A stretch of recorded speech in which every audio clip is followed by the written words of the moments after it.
The Great War, known to history as World War I, was a cataclysmic conflict that redrew the map of Europe, shattered empires, and cast a long shadow over the 20th century. Its outcome the defeat of the Central Powers and the triumph of the Allies, the stage for a century marked by ideological battles, economic upheavals, and further global conflicts. But what if the outcome had been different? What if the Central Powers, led by Imperial Germany, had emerged victorious? This counterfactual history invites us to explore an alternative path, one where the world might have unfolded in radically different ways. By imagining a German victory, we can probe the fragility of historical events and the profound consequences of seemingly minor shifts in the past. To envision a German victory in World War I, we must first understand the key factors that led to their defeat in 1918, the entry of the United States into the war in 1917, bolstered by its vast industrial and manpower resources, tipped the balance decisively in favor of the Allies. The Allied naval blockade, which strangled Germany's economy and led to widespread food shortages, eroded the German home front's resilience. Internal divisions within the Central Powers between Germany, Austria-Hungary, the Ottoman Empire, and Bulgaria further weakened their war effort. Additionally, the collapse of Russia into revolution in 1917, while initially a boon for Germany, failed to deliver a decisive advantage as the war dragged on in the West. A German victory would have required altering one or more of these dynamics. One plausible scenario involves a swift and decisive triumph on the Western Front in 1914 or 1915, before the war devolved into the grinding stalemate of trench warfare. The German Schlieffen Plan, which aimed to knock France out of the war quickly, came tantalizingly close to success before stalling at the Battle of the Marne. Had Germany achieved a breakthrough, it might have forced France to negotiate peace, leaving Britain isolated and unable to sustain a prolonged campaign. Alternatively, a separate peace with Russia before the Bolshevik Revolution could have stabilized the Eastern Front, allowing Germany to redirect its forces westward. The Treaty of Brest-Litovsk in 1918, which imposed harsh terms on a defeated Russia, demonstrated Germany's ambitions in the East. But an earlier armistice might have preserved the Russian monarchy or led to a less chaotic transition, altering the ideological currents of the 20th century. Another possibility hinges on American neutrality. Had the United States remained out of the war, perhaps due to a lack of provocation like the Zimmermann telegram or unrestricted submarine warfare, Germany might have outlasted the Allies through sheer attrition. The absence of American troops and economic support would have strained Britain and France, potentially forcing them to the negotiating table. What might a world shaped by German victory have looked like?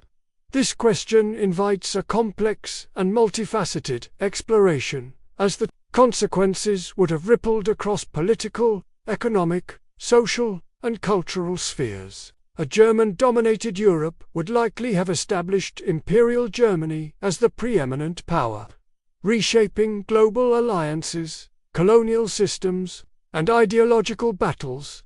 One of the most compelling arguments for a German victory posits that it might have prevented some of the 20th century's greatest tragedies. The Treaty of Versailles, signed in 1919, imposed crippling reparations, territorial losses, and a war guilt clause on Germany, fostering deep resentment among its population. Historians argue that these harsh terms created a fertile ground for economic instability and extremist ideologies. Notably, not a German victory might have led to a less punitive peace, with the defeated Entente powers, France, Britain, and possibly Russia facing territorial adjustments, economic concessions, or disarmament, but without the same degree of humiliation. Germany's war aims, as outlined in the September Programme of 1914, included economic dominance through a European customs union and territorial annexations in Belgium and eastern France. While ambitious, these goals were not as ideologically driven as Nazi ambitions, suggesting a peace that, while unequal, might have avoided sowing the seeds of future conflict. A German-led Europe could have stabilized the continent under a conservative, monarchical order, potentially forestalling the rise of radical movements. A German victory could also have altered the ideological landscape by preventing or containing the Bolshevik Revolution. The chaos of Russia's withdrawal from the war in 1917 allowed Lenin's Bolsheviks to seize power, setting the stage for the Soviet Union and the global spread of communism. A German triumph on the Eastern Front, or an earlier peace with Russia, might have preserved the Russian monarchy or led to a more moderate government, checking the rise of Marxist ideology. Without the Soviet Union as a counterweight, the Cold War, with its nuclear brinkmanship and proxy wars, might never have materialized. Instead, a German-influenced Eastern Europe could have fostered a bloc of conservative or authoritarian states, potentially integrating Poland, Ukraine, and the Baltic regions into a German-led economic and political sphere. This arrangement might have prioritized stability over ideological crusades, reshaping global power dynamics in ways that avoided the bipolar tensions of the 20th century. Some historians speculate that a German victory might have curtailed the rise of fascism, particularly in Italy. The post-war disillusionment, economic hardship, and territorial grievances that propelled Mussolini to power in 1922 were direct consequences of Italy's disappointing gains at Versailles. Despite being on the winning side, a German-dominated Europe, with Italy either neutral or aligned with the Central Powers, might have avoided these conditions. A stronger, more stable European order under German leadership could have marginalized the chaotic nationalism that fueled fascist movements, though this assumes Germany itself would not have embraced a similar authoritarianism, that the colonial landscape would also have been transformed. A victorious Germany would likely have retained its pre-war colonies in Africa and the Pacific, and possibly acquired territories from defeated powers, such as French or Belgian Congo. German colonial policy, while not benign, differed from British and French approaches, emphasizing economic exploitation over cultural assimilation. Speculatively, a German-led colonial system might have evolved differently, perhaps accelerating decolonization or altering the post-colonial map. However, this remains highly uncertain, as Germany's colonial ambitions were expansionist and would have perpetuated subjugation. Economically, a German victory might have accelerated Europe's integration. The September Programme envisioned a Mitteleuropa, Central European Economic Union under German leadership, which could have prefigured a European Union. Such a bloc might have fostered trade and infrastructure development, potentially mitigating the economic crises of the interwar years. Culturally, a German-led Europe could have elevated German language, philosophy, and science, reshaping global intellectual trends.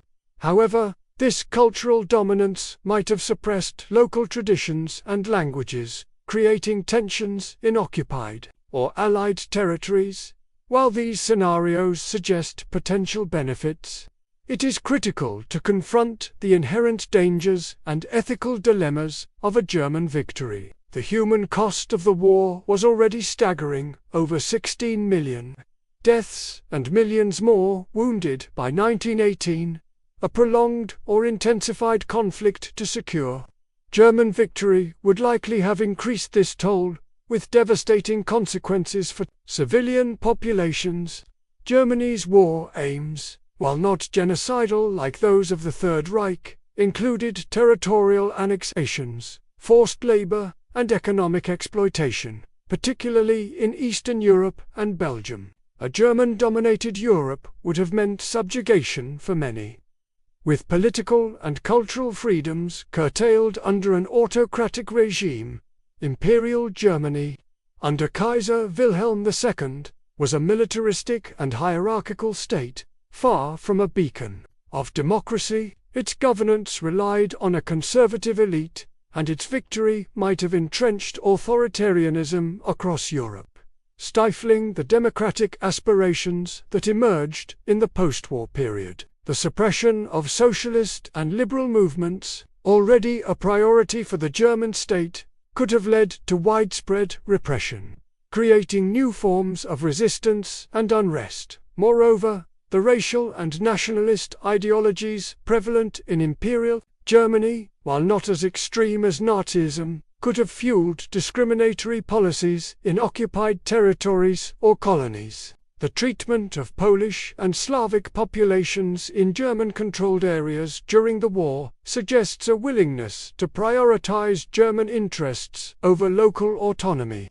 A victorious Germany might have imposed a hierarchical order that marginalized non-German peoples, sowing seeds of future conflict. The question of whether a German victory in World War I would have been better for the world is not only unanswerable but also deeply subjective. While it's possible to construct scenarios where some of the 20th century's tragedies, World War II, the Holocaust, the Cold War, might have been avoided, it's equally plausible that a German-dominated world would have introduced its own injustices, oppressions, and conflicts. The speculative nature of counterfactual history does not diminish its value. Rather, it sharpens our understanding of the contingencies that shape our reality.